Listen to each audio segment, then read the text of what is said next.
हिंदुस्तान और हम एक ही दिन में आजाद हुए। आज वो दुनिया की सुपर ताकत बनने के ख्वाब देख रहा है और हम दिवालियापन से बचने के लिए भी कर रहे हैं। हेलो गाइस, मैं हूं संदीप और आप देख रहे हैं ऑनेस्ट रिएक्शन चैनल। तो फ्रेंड्स, फाइनली पाकिस्तान वालों ने मान लिया है कि 70 साल पहले हमारे हाथ में एटम बम हुआ करता था और अब मोदी ने हमें हाथ में भीख मांगने के लिए कटोरा पकड़ा दिया है। तो ये बयान मोदी का है। मोदी ने खुलेआम बोला है कि हमने पाकिस्तान के हाथ में भीख मांगने के लिए कटोरा थमा दिया और वहाँ के आवाम भी, वहाँ के नेता भी अब ये मानने को तैयार है कि सच में अब हमारे हाथ में सिर्फ और सिर्फ भीख मांगने के लिए कटोरा ही है। तो चलिए फ्रेंड्स, इस वीडियो को एंड तक देखना। मैं वीडियो स्टार्ट करता हूँ, मैं अपना रिएक्शन वीडियो के एंड में दूँगा। साल 10 महीनों से कोई अच्छी खबर नहीं सुनी। हमने सिर्फ अच्छे दावे सुने, अच्छे वादे सुने, अच्छे ख्वाब देखे जिनकी हकीकत बहुत ही तल्ख थी। दोस्तों, भारत की इकॉनमी तकरीबन 8% ग्रो कर रही है, लेकिन पाकिस्तान के जो एक मिनिस्टर साहब हैं, minister of planning and commission Ahsan Iqbal साहब, वो बड़े खुश होकर शेयर कर रहे हैं कि हमारी इकॉनमी जो है वो 2.4%, 2% ग्रो कर रही है। जो पाकिस्तान के एम्बेसडर हैं मुनीर अकरम, उन्होंने यूएन में एक बहुत बड़ा बयान दिया है इंडिया को लेकर। उन्होंने कहा है जो नया इंडिया उभर रहा है वो बड़ा खतरनाक है। This is Modi. This is the new India. This new India comes into your home and Bharat घर में घुसता है और मारता है। This new India is a dangerous entity. अब अगर इंडिया हमारे पे कोई अटैक कर भी रहा है तो भाई वो ताकतवर है, ताकतवर का तो नहीं रोका जा सकता ना। हिंदुस्तान और हम एक ही दिन में आजाद हुए। आज वो दुनिया की सुपर ताकत बनने के तो हम पत्थर नहीं मारते भाई, हम दिवालियापन से बचने के लिए भी और जिहाद करो। जो पाकिस्तान 70 सालों से भारत को परेशान कर रहा था, जिसके हाथ में बम का गोला रहता था, आज उसके हाथ में भीख का कटोरा है। हमने तो देखे इंडिया हमें कब मारेगा आके। हम तो, हमारी हुकूमत तो हमें खुद मार रही है। इंडिया पे तो वो आगे मार दे, उसका तो अफसोस नहीं है कि चलो जी वो तो दुश्मन है। अरे दुश्मन नहीं है भाई, ठीक है। हमें तो अपने हुक्मरान मार रहे हैं, अपने सियासतदान मार रहे हैं। एक ही स्क्रीन पर एक खबर है कि इंडिया चांद पर चला गया और उसके 2 सेकंड के बाद खबर है कि कराची में किसी गटर का ढक्कन ना होने की वजह से बच्चा गिर गया, मर गया। और ये हर तीसरे दिन की खबर है। अगर आप पाकिस्तान को आप इंडिया के साथ कंपेयर करें ना, तो क्यों? इंडिया फार अवे, क्योंकि England was the 5th richest nation on the planet Earth. ठीक है। Now India cross the England. 8.5% growth expect कर रहा है अगले 5 साल तक इंडिया। हमारी ग्रोथ 1% है। तो मुझे ये, आप लोग ये सवाल क्यों नहीं करते कि पाकिस्तान की ग्रोथ 1% है, इंडिया की 9% है। चलो 9 को छोड़ो, 7, 8 कर लो, 7 कर लो, 6 कर लो। हमारे में कौन सा ऐसा जख्म है, हमारे में कौन सी ऐसी खराबी है जो हम 8 और 9 नहीं कर सकते? दुनिया का ऐसा कौन सा मुल्क हो सकता है जिसकी पॉपुलेशन 240 मिलियन हो और उसकी जो ग्रोथ रेट है वो 2% और 1% एंड 0% हो? सारे कंट्री तरक्की कर रहे हैं और मुझे लगता है, मुझे क्या सभी को वैसे लगता है, ऐसे लगता है पाकिस्तान पीछे जा रहा है और मुसलसल पीछे जा रहा है। इनका कोई साने रह ही नहीं गया। भाई तुम लोगों में लिटरेसी रेट ही नहीं है, तुम लोगों में सीखने का चाह ही नहीं है। इंडिया के अंदर मारुति सुजुकी है, इंडिया की अपनी ऐसी इतनी लोकल इंडस्ट्रीज हैं कार के अंदर, कार मैन्युफैक्चरिंग के अंदर, कि वो अपनी बेसिक प्रोडक्शन पूरी कर रहे हैं और एक्सपोर्ट भी। आप पाकिस्तान का मुझे एक भी दिखा दें कोई सी ऐसे लोकल प्लांट आपका जो अपनी लोकल प्रोडक्शन कर रहा है। दोस्तों, भारत विश्व की सबसे तेजी से बढ़ने वाली अर्थव्यवस्था बन गया है। ये बात तो आपको भी मालूम होगी। दोस्तों, अनुमान लगाया गया है कि भारत की जीडीपी का ग्रोथ रेट इस साल 7% से अधिक रहने वाला है। भारत विश्व की 5वीं सबसे बड़ी अर्थव्यवस्था बनने के बाद अब तीसरी सबसे बड़ी अर्थव्यवस्था बनने के लिए अग्रसर है। वहीं पाकिस्तान की बात करें तो पाकिस्तान दिन प्रतिदिन अर्थव्यवस्था के मामले में गिरता जा रहा है और अपनी इसी गिरती अर्थव्यवस्था को संभालने के लिए पाकिस्तान को बार बार IMF के आगे अपनी नाक रगड़नी पड़ती है। लेकिन अब IMF भी पाकिस्तान के इस भीख के सिलसिले से तंग आ गया है दोस्तों, और IMF ने पाकिस्तान को अतिरिक्त लोन देने से भी मना कर दिया है। पाकिस्तान ने IMF से इतना लोन ले रखा है कि अब पाकिस्तान की आर्थिक नीतियां IMF बनाता है। इसीलिए पाकिस्तान में महंगाई के बादल फूट पड़े हैं और वहां की आवाम महंगाई की आग में जल रही है, जबकि वहीं भारत विकास के क्षेत्र में तेजी से गति पकड़ रहा है। तो चलिए दोस्तों, इसी के साथ आज का ये वीडियो हम शुरू करते हैं। जो पाकिस्तान के एम्बेसडर हैं मुनीर अकरम, उन्होंने यूएन में एक बहुत बड़ा बयान दिया है इंडिया को लेकर। उन्होंने कहा है जो नया इंडिया उभर रहा है वो बड़ा ख़तरनाक है। इंडिया पाकिस्तान समेत कई ममालिक में टारगेट किलिंग करवा रहा है। क्या कहना चाहेंगे आप उनके इस बयान पर? हम इंडिया पे इल्ज़ाम लगाते हैं कि इंडिया पाकिस्तान में टारगेट किलिंग करवा रहा है। इंडिया कहता है कि पाकिस्तान इंडिया में दहशतगर्दी करवा रहा है। ये क्या माजर, कब तक हम ये ब्लेम गेम खेलते रहेंगे? बस ये तो मैं ना मानूं वाली बात है। मैं ना मानूं तो अब सबसे पहले तो इंसान को अपने हालात देखने चाहिए, अपने मुल्क के देखने चाहिए, अपने अदारों को देखना चाहिए था। ये इल्ज़ामात तो तब इंसान लगाता है कि जब खुद मजबूत हो और आपकी कोई सुनी जाए। कोई तो दिमागदार है, सुनी जाएगी, कोई सुनी जाए तो फिर मैं भी कहता हूँ हाँ जी बहुत अच्छा किया है। सुनी जानी नहीं है भाई, सुनी उसकी जाती है कि जिसकी कोई पावर होती है, जिसकी कौम एक होती है, जिसकी कोई सोच एक होती है।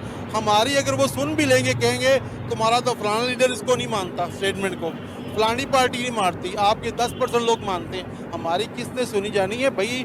हमारे अदारे तो इतने अब कमज़ोर हो गए हैं कि हम 70-75 सालों में कच्चे को नहीं संभाल सके। सही बात है। तो हम अब अगर इंडिया अगर हमारे पे कोई अटैक कर भी रहा है तो भाई वो ताकतवर है, ताकतवर का तो फिर हाथ नहीं रोका जा सकता ना। दोस्तों, भारत की इकानमी तकरीबन 8% पे ग्रो कर रही है, लेकिन पाकिस्तान के जो एक मिनिस्टर साहब हैं, minister of planning and commission Ahsan Iqbal साहब, वो बड़े खुश होकर शेयर कर रहे हैं कि हमारी इकानमी जो है वो 2.4%। तो भाई उसको इसका भी उम्मीद नहीं था, इसलिए मतलब वो ये कह रहे हैं कि पिछले साल तो हम माइनस में थे।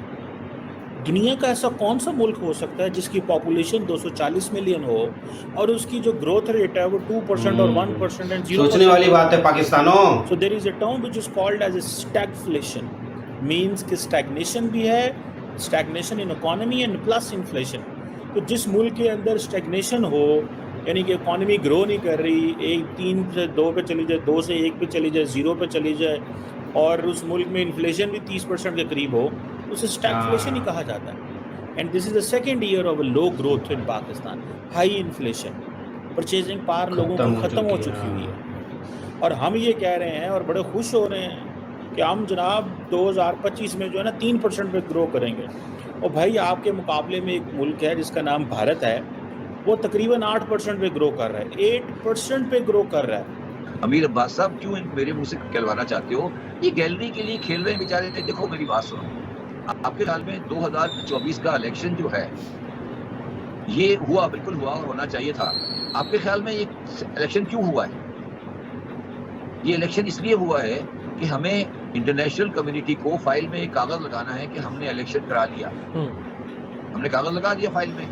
क्या आप मुझे बताइए, और मैं इस बात को सपोर्ट करता हूँ, और मैं अगर आप मेरी बात को अगर मुझे फॉलो करते रहे हो तो मैं तो मुस्तकिल कह रहा हूँ कि भाई ये अब जो इसका चलाने वाला है वो नहीं है जो असेंबलियों में आ रहे हैं। चलाने वाले तो मजबूरी में वैक्यूम फिल कर आगे आ गए हैं। आपको भी नजर आ रहा है, मुझे भी नजर आ रहा है। SIFC किसने बनाई थी?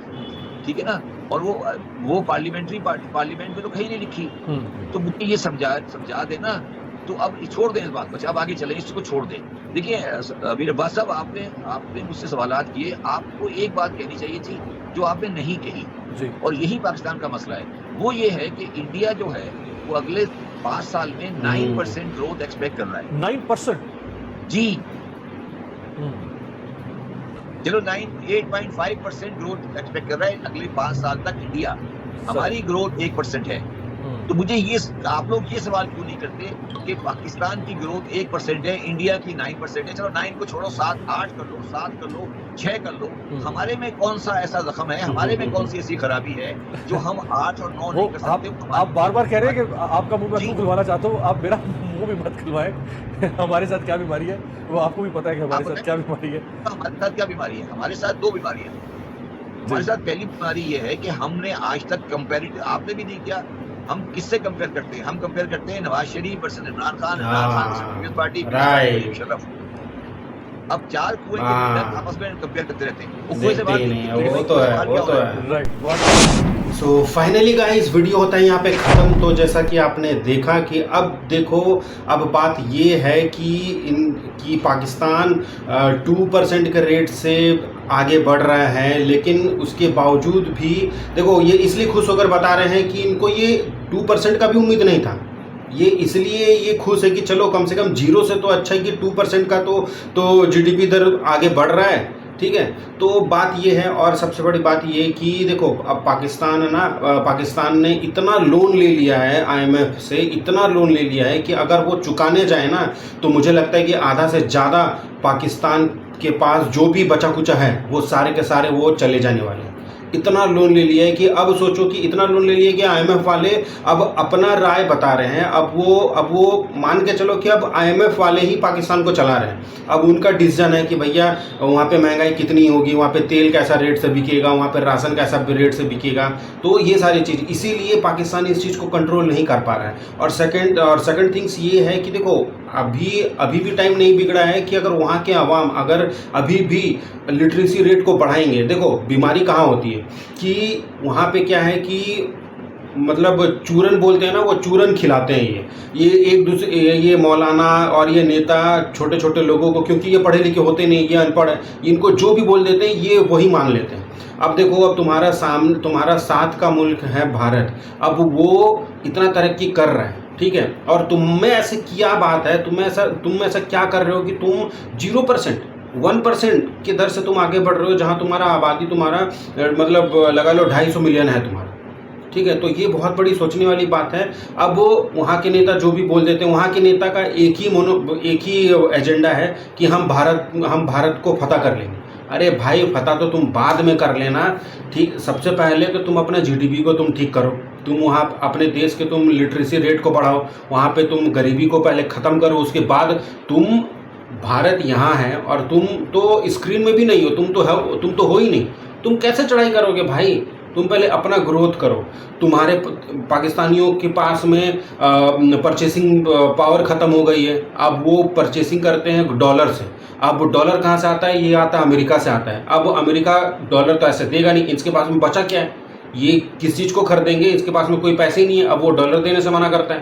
तो इसलिए यहाँ पे इतना ज़्यादा भुखमरी है, मतलब खाने को लेके, हर एक नॉर्मल चीज़ को लेके इतना ज़्यादा मारामारी है, इतना ज़्यादा लूट खसोट मचा हुआ है। बस इन लोगों को एक ही चीज़ पता है कि बस भारत को जैसे भी करके उसके ऊपर में चढ़ाई कर देना, उसके ऊपर में फतह कर देना है। तो भाई अब वो दिन ख़त्म हो गया। देखो आज़ाद तुम एक साथ ही हुए थे, 70 साल हो गया पाकिस्तान को। ये भी बात बहुत बड़ी सच्चाई है कि जब पाकिस्तान और इंडिया जब दोनों अलग हुआ था तो उस समय पाकिस्तान जो है वो इंडिया से ऊपर था। ये आप गूगल कर लेना, ये मैं पढ़ के ही मैं बता रहा हूँ। उस समय पाकिस्तान इंडिया से ऊपर था, लेकिन आने वाले समय में कुछ चीज़ें ऐसी हुई है कि वो धीरे धीरे पाकिस्तान मतलब ख़त्म ही होता चला गया, मिट्टी में मिलता चला गया। अब वो उन लोगों का जो सिस्टम है, सबसे पहली बात तो कोई भी प्रधानमंत्री हो, कोई भी पीएम हो, वो 5 साल कंप्लीट ही नहीं करता है भाई। कोई तुम्हारे शरीर में बीमारी है, उस बीमारी को ख़त्म करने के लिए अब पाकिस्तानी क्या करते हैं, एक बार गोली खाया अब वो बोलते हैं कि ठीक हो गया अब हटाओ। तो भाई ऐसा नहीं होता है, पहले दवाई को तो काम तो कर लेने दो अब पूरे शरीर में, उसके बाद ना तुम्हें पता चलेगा कि तुम्हारे साथ में क्या हो रहा है नहीं हो रहा है। तो ये है कि कोई भी गवर्नमेंट 5 साल पूरा कंप्लीट ही नहीं करती है, कोई जेल चली जाता है, कोई भाग जाता है, तो कोई विदेश भाग जाता है। तो इस तरीके का है फ्रेंड्स, मैं क्या ही बोलूँ, आप लोगों को भी अच्छे से पता ही है पाकिस्तान का हालत। इसके बावजूद भी इन लोगों का, पाकिस्तानियों का ऐंठन ख़त्म ही नहीं होता। पाकिस्तानियों का जो बोली है वो मतलब वो सुधरते ही नहीं है, भूखे मर रहे हैं। लेकिन भारत से अभी भी ट्रेड नहीं करना है इनको, भारत से अभी भी अपना संबंध सही नहीं करना है। अभी भी वो चाहते हैं कि हम 8.5 के ग्रोथ से हम आगे बढ़ रहे हैं, और अभी भी ये चाह रहे हैं कि हम जो 0% से बढ़ रहे हैं हम उसके पास जाए और हम हाथ मिलाएं। तो अब वो दिन ख़त्म हो गया। सो फ्रेंड्स, बात तो बहुत है, वीडियो बहुत ही लंबा बनेगा। तो फ्रेंड्स, आपको ये वीडियो कैसा लगा? मेरे आप वीडियो में अगर न्यू है तो मेरे चैनल को सब्सक्राइब करो। मिलते हैं नेक्स्ट वीडियो में, और अभी के लिए सो बाय।